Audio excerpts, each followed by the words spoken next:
భోగి ఉదయం వచ్చేసింది. పాత వాటిని వదిలి కొత్త ఆశలతో గ్రామం మేల్కొంది. ఇంటి ముందు రంగురంగుల ముగ్గులు, మధ్యలో గొబ్బొమ్మలు పెడుతూ మహిళలు సంక్రాంతిని ఆహ్వానించారు.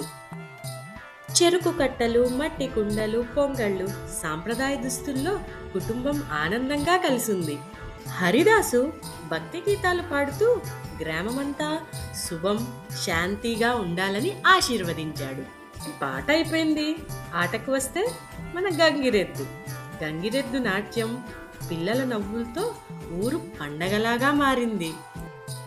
ఆకాశంలో గాలిపటాలు ఎగిరేలా పిల్లల ఆనందం హద్దులు దాటాలి. కనుమ రోజు రైతులకు, పశువులకు, ప్రకృతికి కృతజ్ఞతలు తెలిపే పండుగ. పంచుకోవటం, గౌరవించటం, కలిసుండటం, ఇదే మన సంక్రాంతి అందమైన సందేశం. సంక్రాంతి శుభాకాంక్షలు. Do like, share and subscribe.